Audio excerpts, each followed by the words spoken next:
Hello everyone, welcome back to our another mini blog. আজ দিনটা ছিল সোমবার। এখন ঘড়ির কাঁটার সময় ঠিক ওই 12:45। আমরা সবাই যাচ্ছি আজ ঘুরতে। আমি, দাদা, বৌদি, পাপা, দিদি আর জিজু। সবাইকে টাটা করে আমরা রওনা দিলাম আমাদের গন্তব্যস্থলে যাওয়ার জন্য। আমরা কোথায় যাচ্ছি তা তো তোমরা ভিডিওতেই দেখতে পাবে। আমরা যেহেতু যাচ্ছি অনেক দূরের রাস্তায়, সেই জন্য সবার আগে পেট্রোল পাম্পে দাঁড়িয়ে তেল ভরিয়ে নেওয়া হলো। আমি প্রথমবারের জন্য এত দূরে যাচ্ছি স্কুটিতে করে। যাবার পথে আমার দিদি ও আমার জান পাখির সাথে দেখা করে নিলাম। আর রাস্তায় বেরোবো, রেলগেট পড়বে না তা তো হতেই পারে না।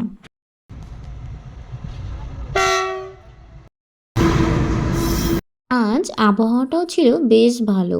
সুন্দর রাস্তা শুধু গন্তব্যে পৌঁছানোর পথ নয়, আমাদের যাত্রাকেও আনন্দময় করে তোলে। দুপাশে সবুজ গাছ, পরিষ্কার পরিবেশ আর শান্ত পথ মনকে শান্তি দেয়।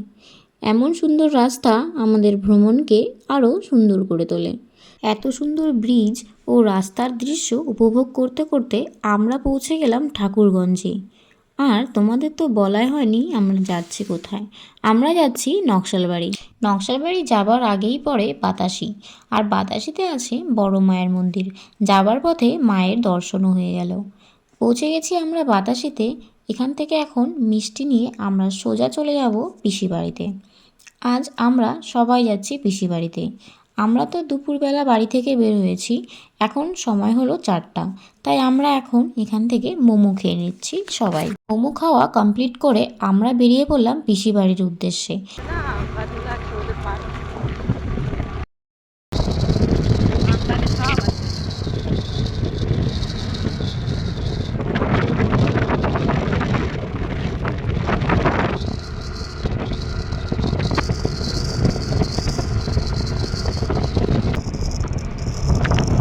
তারপরে কিন্তু চলে আসলাম পিসি বাড়িতে। এখানে আমার আছে মাসি বাড়ি, পিসি বাড়ি আর মামা বাড়ি, সব একসাথেই। বাড়িতে ঢোকার সাথে সাথেই তো দিদিরা মানে মামার মেয়ে মুড়ি, চা, মিষ্টি দিল। তারপরে আমরা কিছুক্ষণ গল্প করে আবার বেরিয়ে পড়লাম ঘুরতে যাবার জন্য। আর এখানকার ফরেস্টটা দেখো কত সুন্দর। আগে যখন পিসি বাড়িতে আসতাম ভাবতাম কবে এখানে ফটো তুলব। আর তখন তো ছিলাম ছোট, আমার কাছে ছিল না ফোন, সেই জন্য ফটো তুলতে পারিনি। তো আজ অনেক দিনের ইচ্ছাটা আজ পূরণ হলো, মানে ফটো তুলেছি সাথে ভিডিও করেছি। আজকের এই মিনি ব্লগটা কেমন লাগছে অবশ্যই কমেন্টে জানিও। দেখা হচ্ছে নেক্সট মিনি ব্লগে। বাই।